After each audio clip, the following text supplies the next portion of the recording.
வணக்கம். உங்கள் கண் ரவிவர்மன். தானியங்கி நரம்பு மண்டல மறுவாழ்வு புதுசாக இருக்குல்ல. கொஞ்சம் நேரத்தை ஒதுக்கி இது கேட்டு பாருங்களேன். இதுக்கு ஆங்கிலத்தில் அட்டோமிக் நர்வஸ் ரீஹாபிலிட்டேஷன் அப்படின்னு சொல்லலாம். இதுக்கு தினமும் 1 நிமிடம் ஒதுக்குனா போதுங்க. இந்த 1 நிமிடத்தில் இதய சம்பந்தப்பட்ட அனைத்து நோய்களும் சீராகும். நுரையீரல் சம்பந்தப்பட்ட அனைத்து நோய்களும் சீராகும். சிறுநீரக சம்பந்தப்பட்ட நோய்கள் சீராகும். சீரண மண்டலம், டைஜஷன் ப்ராப்ளம் இருக்குல்ல, பசி எடுக்கலை, ஜீரணம் ஆகலை, வாந்தி வருது, இது எல்லாமே சரியாகும். இதுக்காக ஒரு 2 மணித்துளிகளை நம்ம கொஞ்சம் ஒதுக்கி கொஞ்சம் நேரத்தை பார்த்துட்டோம்னா நம் நலம் நம் கையில்.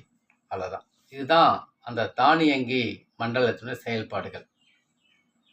இது யார் யார் அப்படின்னா இதயம், நுரையீரல், சிறுநீரகம், ஜீரண மண்டலம். இது 4ம் ஒரு நரம்பு தாங்க. இது 4மே இந்த தானியங்கி நரம்பு மண்டலங்க. அதுதான் இந்த பார்ட் 1, பார்ட் 2, பார்ட் 3, இப்போ பார்ட் 4 பாகம் 4 இப்போ நம்ம பார்த்துட்டு இருக்கோம். வரிசையாக பார்த்துட்டு வரோம். இப்போ உடல் இருக்கு, மனம் இருக்கு, உணர்ச்சி இருக்கு. இதனுடைய இருக்கும், மன இருக்கும், உடல் இருக்கும், உணர்ச்சி இருக்கும். இந்த இருக்கிறனால்தான் நமக்கு இதயம் பாதிப்பு வருதான், நுரையீரல் பாதிப்பு வருதான், சிறுநீரக பாதிப்பு வருதான், ஜீரண உறுப்புகள் இயக்கமே வேறுபடுதான். முக்கிய காரணம் மன இறுக்கம் தாங்க. அந்த மன இறுக்கத்தை சரி பண்ணிட்டா இத்தனை பாதிப்புலேருந்து மீண்டு வரலாம். அந்த மன இறுக்கம் எப்படி வருதுன்னா, இப்போது நமக்கு எதிர்பாராமல் ஏதோ ஒரு இழப்பு வந்து போச்சுன்னு வச்சுக்கோங்க. அப்போ அட்ரினல் சுரப்பின்னு ஒருத்தர் இருக்காங்க. அவங்க என்ன பண்ணுறாங்கன்னா கொஞ்சம் வேகமாக சுரக்கிறாங்க. அப்போ அந்த வேகமாக சுரக்கும்போது கோபம் அதிகமாக வரும், அச்சம் அதிகமாக வரும், கவலை அதிகமாக இருக்கும். இது 3 தாங்க. இந்த அட்ரினல் சுரப்பு அதிகமாக சுரக்கிறதுக்கு காரணம் எதிர்பாராத ஒரு நிகழ்வு நடக்குது. இது அதிகமாக சுரந்து பசி எடுக்காமல் போயிடும். இது இயற்கை. இது யாரும் ஒன்றும் பண்ண முடியாது. இதனால என்ன நடக்குதுன்னா இதயத்துக்கும் மூளைக்கும் ரத்த ஓட்டம் அதிகரிக்கும். இதனால இதயத்தினுடைய வேகம் அதிகரிக்கும். சரிதானே? சுவாசம் வேகம் கூடும், நாக்கு வறண்டுடும், ஜீரண மண்டலம் அதுக்கு ரத்த ஓட்டம் போகவே போகாது. அப்போ ஜீரண மண்டலத்துக்கு ரத்த ஓட்டம் போகலன்னா பசி எடுக்குமா? எடுக்காது. இப்போ பசியே எடுக்காத காரணம், பசி எடுக்கலைன்னா என்ன நடக்கும்னா இது தானாகவே நடக்கும். இந்த பசியை எடுக்காமல் இருக்குது, தானாக நடக்குது, இயற்கை. அந்த எதிர்பாராத நிகழ்வுனால இதெல்லாம் நடக்குதுன்னு சொன்னால, அப்போ பசி எடுக்காது தானே, அது தானாகவே மறைஞ்சிடும். அந்த பசி எடுக்காத சூழ்நிலை இயற்கை தானாகவே மறைந்து சமநிலை அடைஞ்சிடும். ஆனால் இங்கே தான் சப்ஜெக்டு. நாம் என்ன செய்கிறோம் அப்படின்னா அந்த இழப்பை மறக்கிறதே கிடையாது. இதுதாங்க சப்ஜெக்ட். அந்த இழப்பை மறக்கிறதே கிடையாது. அப்போது பாராசிம்பத்தட்டிக் நர்வஸ் சிஸ்டம்னு ஒன்று இருக்குங்க. அது ரொம்ப பாதிச்சு போகுது. ஒரு இயற்கையால் நமக்கு கோபம் வரும், எல்லாம் வரும், தானாக மறைஞ்சிடும். அது சிம்பத்தட்டிக் நர்வஸ் சிஸ்டத்தினுடைய வேலை, இயக்கம். அந்த பாராசிம்பத்தட்டிக் நர்வஸ் சிஸ்டம் என்ன பண்ணுது அப்படின்னா அது உடனே சரி பண்ணுறோம். ஆனால் நாம் அதை மறக்கிறதே கிடையாது. அந்த இழப்பை அப்படியே மனசில் போட்டுகிட்டே இருக்கும். இப்போது அந்த சிஸ்டம் வேலை செய்யாமல் போயிடுது. அதுதான் இன்றைக்கி நம்ம பார்த்துது. இப்போ சப்ஜெக்ட் வந்து இப்போ இதனால் உடல் இருக்கும் கிடைக்கும், இருக்கும் வரும். பாதிப்படையும் போது உடல் இருக்கும் வரும், மன இருக்கும் வரும், உணர்ச்சி இருக்கும் வந்துடும். தொடர்ந்து இருக்கும்போது அஜீரண பிரச்சனை வந்துடும். இப்போ அஜீரண பிரச்சனை வரும்போது பசி எடுக்காது, உடல்களில் கழிவுகள் தேங்கும், உடல்களில் கழிவுகள் வெளியேறாது. கழிவுகளின் தேக்கமே நோய், கழிவுகளின் நீக்கமே சிகிச்சை. கழிவு தேங்கி போச்சு, அப்போ நோய் தானே, அது நீக்கணும் தானே, அதான் சிகிச்சை. அதுதான் ஒரே ஒரு நிமிட பயிற்சி நான் பண்ண போகிறேன். இதுக்கு நான் ஒரு பேர் வச்சுருக்கோம். அந்த கழிவு தேக்கி வச்சுருக்காங்கல்ல, கழிவுகள் உடம்பு ஃபுல்லாக தேங்கி இருக்குல்ல, அது ஒரு பேர் என்ன அப்படின்னா பிபி, உயர் ரத்த அழுத்தம், சுகர், சர்க்கரைன்னு சொல்கிறாங்கல்ல, லங்ஸ் பிரச்சனை, சுவாச பிரச்சனை, சிறுநீரக பிரச்சனை.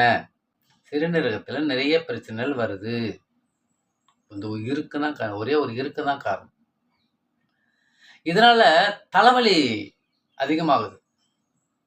இவை அனைத்தையும் ஒரு சேர மீட்டெடுக்க இறுக்கத்தை, மன இறுக்கத்தை, உடல் இறுக்கத்தை, உணர்ச்சி இறுக்கத்தை குறைப்பது ஒரே ஒரு சாலச் சிறந்தது.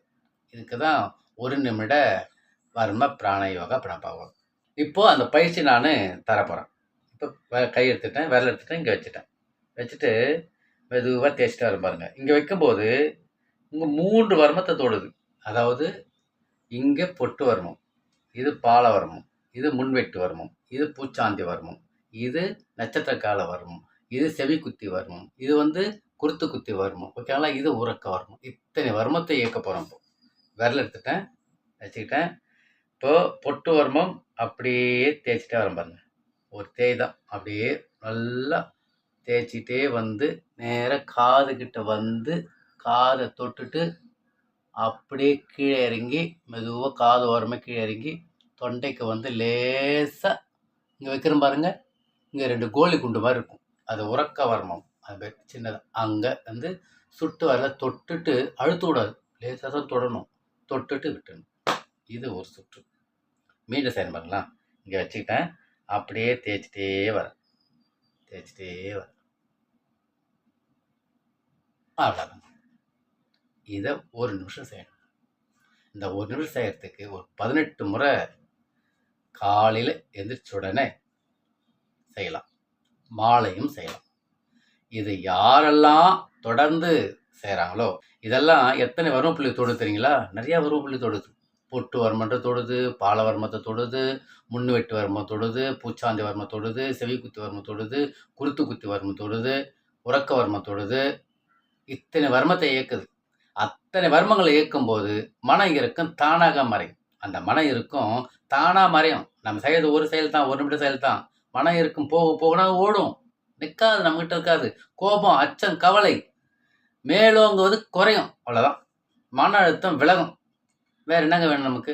அன்பு, கருணை, பொறுமை, சகிப்புத்தன்மை மேலோங்கி இருக்கும். அப்போ அன்பு, கருணை, பொறுமை, சகிப்புத்தன்மை மேலோங்கி இருக்குன்னு வச்சுக்கங்களேன். அப்போ இதயம், நுரையீரல், சிறுநீரகம், ஜீரண உறுப்புகள், இயக்கம், வேகம் சமநிலைக்கு வந்துடும். தானாகவே மாறிடும். பாருங்க, நாம் செய்யறது 1 நிமிஷங்க.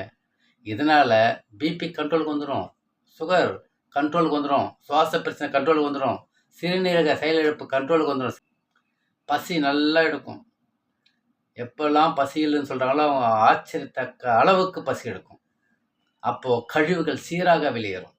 சீராக வெளியேறும்போது அதான கழிவுகள் நிற்காம சிகிச்சை முடிச்சு போச்சு, பழைய நிலைக்கு வந்துடும். நம்ம எல்லாரும் பழைய நிலைக்கு வந்துடும்.